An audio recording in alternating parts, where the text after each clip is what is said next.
Hey, what's going on, everybody? My name is Mitch, and this is... Sammy J. I don't know why I've called you Sammy J, because your last name doesn't even start with a J. But what's going on, guys? This is like a beta slash sort of pilot episode of a podcast slash YouTube series. There's a lot of slashes going on there. But basically, what we want to get out of this, what we want to give to you guys is, I suppose we're both in very similar sections of our life with what we're doing, but we're also in very sort of different roads, I guess, that we're just starting to walk down. And we want to share that with you because we're hoping some of you out there, maybe you're stuck in the void of maybe being able to get started in whatever you guys want to do. You watch a lot of the big guys out there that are already doing it, have already done it, might seem a bit sort of daunting. So we want to kind of just put our journey on the plate. So what journey are we walking down, just for the viewers to know? So right now, so I'm 31 and I had I suppose, career in sales, and it was good for the 10 years that I had it, but then I hit 30 and I thought, what am I doing? Do I want to do this forever? Probably not. Just like a lot of people in the world, they're doing stuff they probably don't really want to do forever, but I felt like I was in that sweet spot where the responsibilities of life for me hadn't overshot my opportunity to be able to sort of throw everything away and start fresh. Do you know what I mean? As opposed to if you had kids, I feel like a pretty big one. You know, there's certain responsibilities that can make that opportunity harder for people. So I feel I was at the precipice of making the decision between, okay, this is what I'm going to do, and the rest of my life will just sort of come into place. And I thought, well, I don't want to do sales in the way I was doing it for someone else anymore. What do I like to do? I like to work with cameras. I like to edit things, film things. I like to create stuff. I like social media. I like YouTube from my history there. So I thought, let's quit my job and we'll start a business trying to monetize and grow that. So I have a business called Swaypunk Creative, and it's a startup. We're about 7 months in, and I'm just finding my feet. And as I say, I'm like a second-year carpentry apprentice, and I quit my apprenticeship to go and start my own building company. And it's like, well, man, we want you to build a deck, and I'm like, fuck, I haven't learnt that yet. And now I'm starting my own business. So I'm really figuring things out as I go. But I'm loving it so far, and I can see a light there. But that's like the business. But outside of that, I want to do a podcast, which is what we're doing now. That's pretty much me. That's my big nutshell. That's my big intro there. But so like I said, Sam and I are on a similar but very sort of different journey. Do you just want to throw in there? Yeah, sure. But before I do, I guess I just Mitch and I are friends, and I guess we watch, both interested in that sort of inspirational content, and go after your dream and do this and do that. And it's usually they're from these guys who are multi-millionaires, and they're living la vida loca, and they're like, yeah man, if you just wake up in the morning, you go out there and do it, and you're like, oh okay, but man, I'm sitting at home here in my undies, I'm not the same, you're talking to me from hot air balloon or whatever. But so I think that we're both just sort of early on in that stage. We're both kind of the average Joes, and we used to actually be in sales together. So that's that's right. That's where we met. That's where we met, and then both gone off and done our own things. So I mean that's sort of the context here, I guess, as well. With this podcast, just like a real life sort of thing in the early stages. So what road are you? What road? If I'm doing the sort of creative businessy road, what is your? Where are you starting this walk? Yeah, right. So I guess I have always had an interest, environmental interests, and loved animals. And when I was working, and then decided to drop that and go study full time. And I was studying environmental management, majoring in sustainable development. So learning all these things, and then sort of dropped out, in my third year of doing that, and then was off for a year, went back to working, and then came back, and I was like, I was having a quarter life crisis, and that's what it was, and I'll go back to uni, and I'm all fresh, and I'm keen as, and went back, and I loved being there, except I just had the same things coming back, look, this isn't for me, I can't see myself going and sort of just being assimilated into the workforce, you know, into what I'm like interested in. Just being a cog. Yeah, a cog in like in the system. That's right, man. Even though it was like stuff that I'm, you know, passionate about, it was like, oh man, I think I really want to do my own thing. So, in that, I've just sort of, you know, my partner and I, we ended up getting enough money together to, you know, buy ourselves some freedom, which is. We're in the final stages of completing our tiny house. So we decided we're going to build a tiny house. Seen a lot of it happens in the States, and here in Australia it happens, but not so much. And we just went after it and chased that dream. And what that will become is basically it's our house, but it's also like our creative hub as well. So sure, yeah. Right at the same time, currently in the process of starting up, my own business, or our business, my partner and I. So yeah, tell me more about that, because that's something that even I'm a bit not super privy to. Because you're right at the start of it. Yeah. You've actually just started you're studying a course in how to run a business. Yeah, Certificate 3 in micro business operations. Yeah.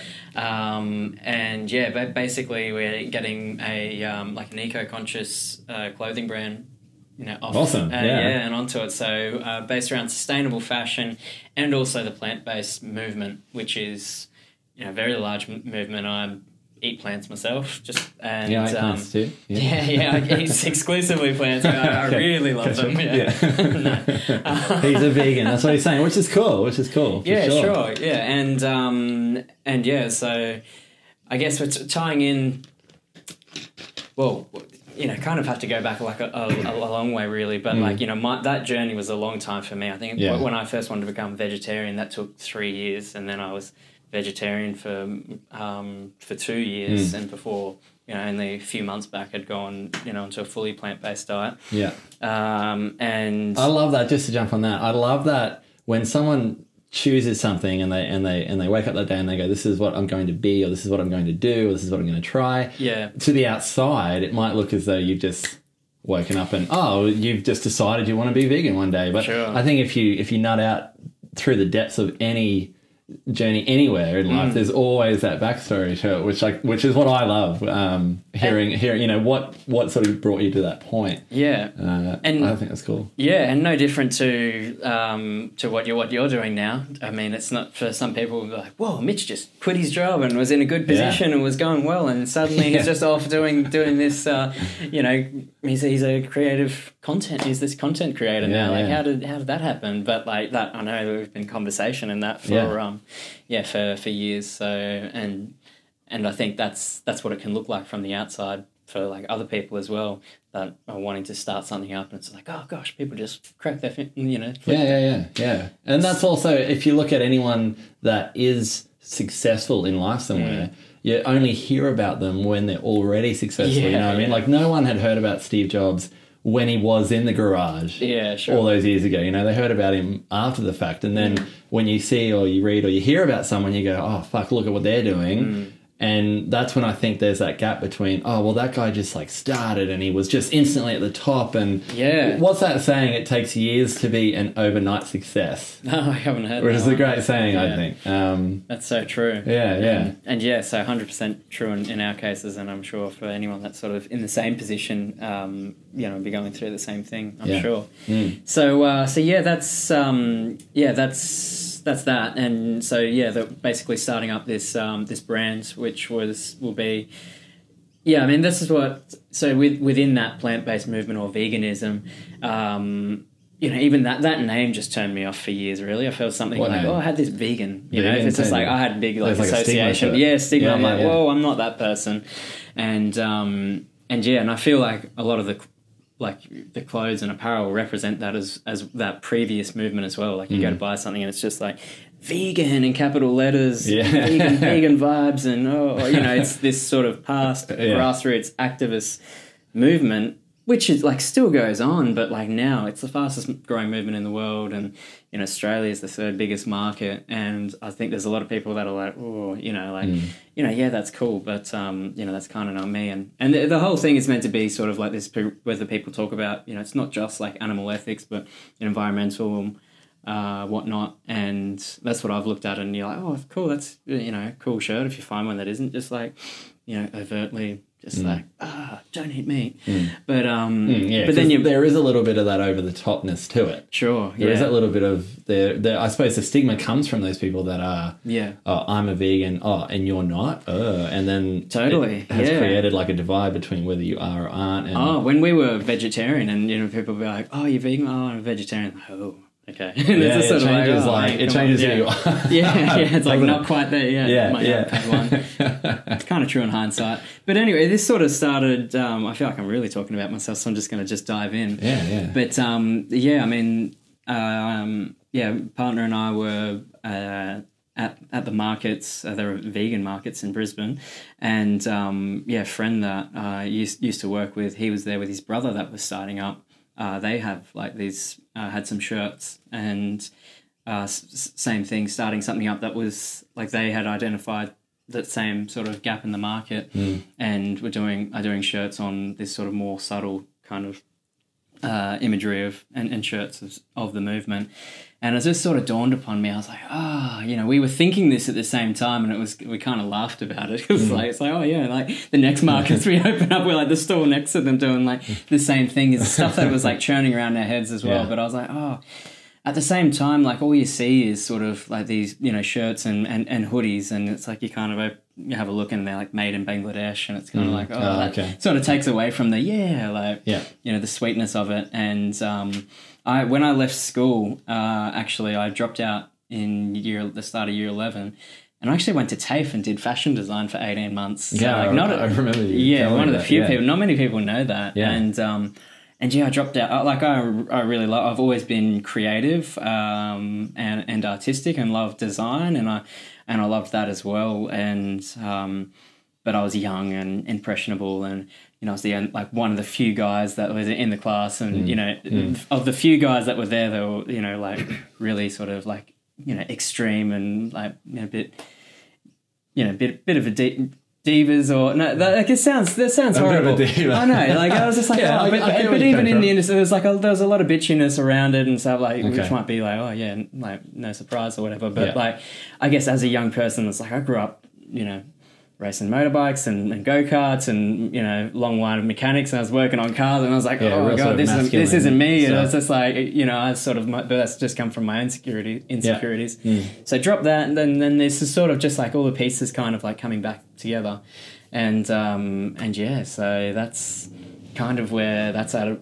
We're just looking to go beyond that, just, you know, a t-shirt with a print and hoodies, and do actual stuff as well that combines with sustainable fashion, which is kind of, it can be called slow fashion as well. It's like against what's fast fashion now. Everything's becoming cheaper, and there's more, you know, things are in and out of style really quick, and it's just like, and you can just afford to sort of, you know, just buy new garments, because they're so cheap. But that is funny that you say it like that, because that's the way we are in the world with nearly everything. Sure. Music, like I remember the old days when you buy a CD, you'd have the album cover, you'd have the book. You used to, I don't know, it used to mean so much. Now you just hop onto Spotify, you just bang, bang, bang, in and out. What's the hit song now? Is not the hit song next week. That's right. And you just unfollow, just like, delete TV shows, like Netflix and stuff. It's all just like a consumable world we're living in. And it's interesting to see it extends to the fashion clothing world, because you're right, like H&M are selling white tees for $5, $7, $8, $9, $10. Totally. $5 to $10, you know, and it's like you can just whip it out, can't you? Like, that's right. And it doesn't probably represent the true cost of, like, you know, what went into making that, and then the impacts of that. So that's right. Yeah. I mean, it's just for the people that are interested in that, and there is it's increasingly growing market, and so, but not out there to be sort of like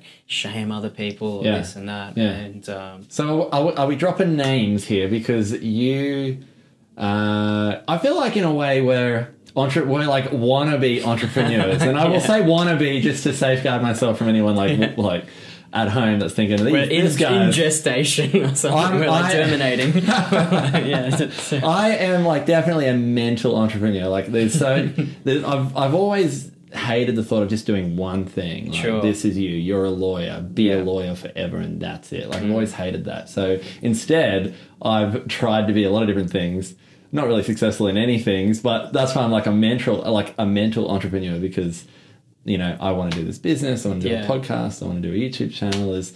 I'm streaming on Twitch now, and there's just a lot of different facets that I sort of get value from, I suppose. But you're the same, I think, because you've got, so with your tiny house, Instagramming that. I think we should plug it here right now. Oh, yes. So it's a Little Green Place. And it handles little.green.place. Yeah.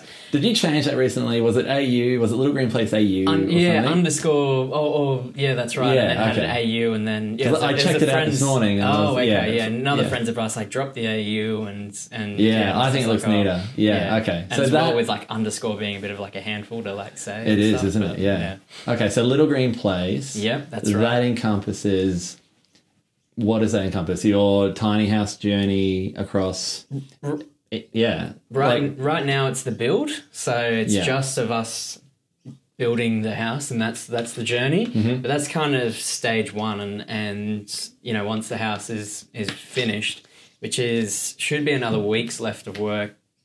But same thing now. Yeah, you're real close. I managed to find my way into just like being really busy with lots of things, like you're just saying. Like now I've started this other course, and it sort of forced me to like get this other thing off, which just sounds really silly. It's just like, I should just like don't spread yourself too thin, and you should just focus on one all thing. In on something. Yeah, but I'm kind of not doing like things like that. And we're the same in that respect. I think is we have all these ideas. We probably deep down don't prioritize things as well as we could do. But I think, we are the same in the fact that we are doing like here and here and here and here. And sometimes we'll be halfway through something and then we get excited over the thought of something else. Like you might be like doing the ceiling, in the tiny house, and you'll have this spark idea about like, oh, I'm going to do this as well. And then instead of finishing that off, you'll actually just jump into doing that. And distractive is probably what the word is, but I see entrepreneurial is what I call it.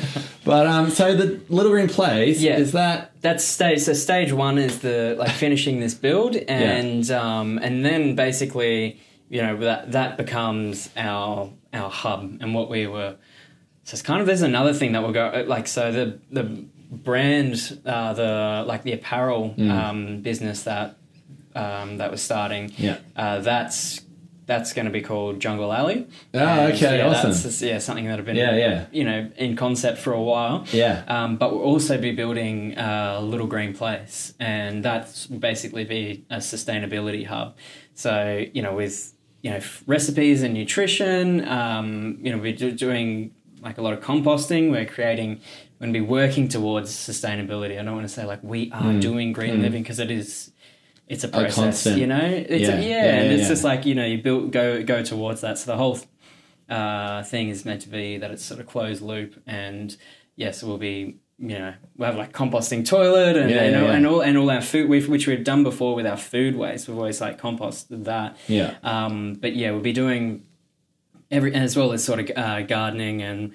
My partner's really into like organic beauty and stuff like that. Okay. So she's going to be doing a lot of that as well. So, and how are you sending this out to the world? Yeah, so right now we're just on Instagram, and then we will we'll get a Facebook page going, but we'll definitely have like a YouTube and stuff going. Okay. We'll have vlogs and whatnot. Awesome. But the whole concept is this is what I sort of from the end of my first year of study, I sort of discovered, and I was just like, I was really happy that I was learning all this stuff and all these facts, and it was great. But at the same time, I was a little bit frustrated that that I hadn't heard them sooner, or that this information was tied up in academic circles, or you had to go read sort of lengthy 150, 200, 300 page like government reports and non-government reports and stuff. So it's kind of hard to, if you watched, I don't know, a documentary, or you watch, like Leo's, I forget what was before the flood. That's right, before the flood. Before the flood, or something like that, and you go, oh shit, maybe I want to do something. And you're kind of like left in the dark, I think. And so the whole concept of this is trying to bring in well, okay, if you're not left, if you do go and have a look, and you might jump onto someone's blog and they're like, oh, do this, or use a reusable coffee mug, or don't have plastic bags anymore, and that's all good. That's cool, but like, I don't feel like you don't know, like, okay, if I've got a reusable coffee mug now, and I'm not contributing, I'm not buying these disposable ones, then that's cool, and you think, oh, okay, I'm kind of doing my job, and I'm saving the planet now, and that's cool, but like, but you're not? Well, yeah, but it's the same. What's the flip on that? Well, I mean, you might sort of feel like, oh, okay, like I'm kind of, I'm doing the best I can do, but I feel like you can only do what you know, right?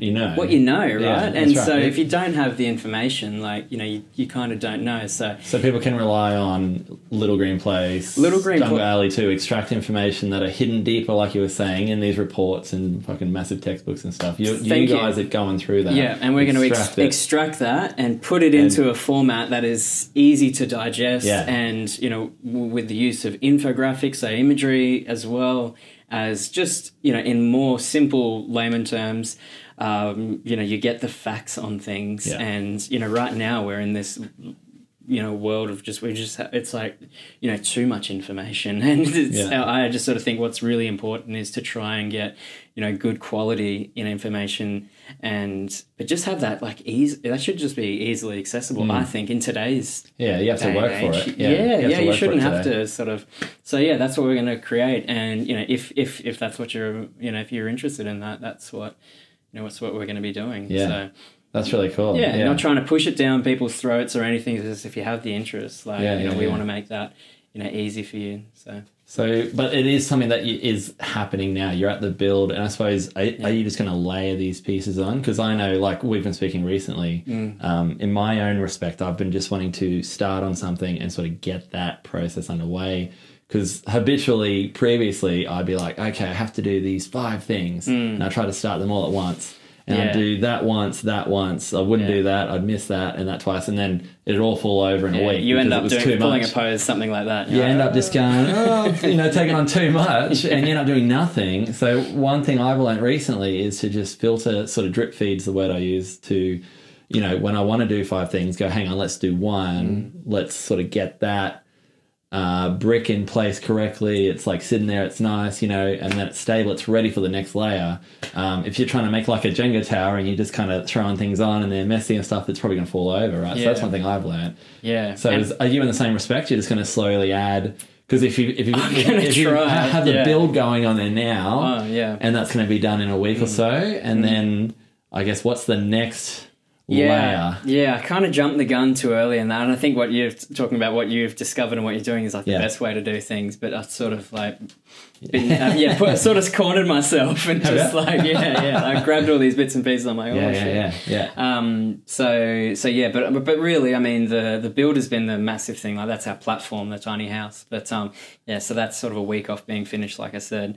So that'll be one thing cleared. But I'm gonna have to I actually have to sort of somehow kind of like the ball is rolling on both of them, and on the apparel, the Jungle Alley side of things.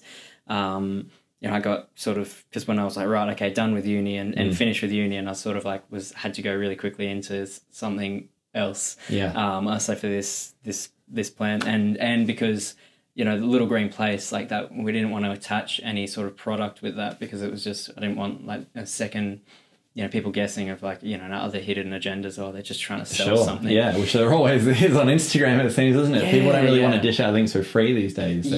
So that's really cool. Trying to do that, and people that can do that, is like generally there's a following and stuff behind it, which can sort of, generate some sort of, income anyway. So I don't have that. So I kind of have to build these like side by side. So that'll be interesting. But they go together, though, I think, cohesively in a way. Yeah, sure. Because, so are you going to set up like separate social media stuff for Jungle Alley then? Is there going to be a second? That's right. It's its own Instagram for Jungle Alley? Definitely. Yeah, cool. So, have you made that today? Can we plug that too? I haven't. No, that's sweet. That's sweet. I just didn't know if you had. No, that's sweet. So awesome. I'm looking forward to wearing a Jungle Alley hoodie. Oh, man, it's winter time. It's getting colder now, so perfect time for it. For sure. We'll have to make sure that we Get one Oh, that's... we've been going for 25 minutes, I think. So the video might have ended, but I legit thought that we were going to be under time, but we're over time. So wait, that's because we didn't have for like the a audio full- like session of it though, that's sweet. Do you just want to cut it? Yeah, we'll just cut it here, guys. All right, that's the end of the pilot. Or we keep it going for the audio side, but I thought for the video side, Okay, this is for the hardcore, like the people that are still listening. Or this is just for the audio. hanging on. That's awesome, man. Well, let's end it there anyway. It was only going to go for 20 minutes today, guys. So that is basically, man, that just covered so much. Like, I saw 5 or 6 episodes specifically out of that just then. We could almost talk specifically about the tiny house build, what your challenges were with it, how you went with that. Then we could bounce ideas around what your successes are with social media, like, what have you learnt through that process, you know? Sure. Yeah. No, there's just so many things we could keep on talking about. Definitely. And we haven't even started or opened the book of Mitch on this. So, yes, plenty more episodes. See, I told you 20 minutes. Yeah. I thought we could talk like an hour, really. Gosh. No, that's sweet. Okay. All right. We'll end it. That's the end of the pilot. All right. Let's catch up next week. All right. Nice to see you. Yeah, nice. Okay. All right. I'm going to go now. See you, man.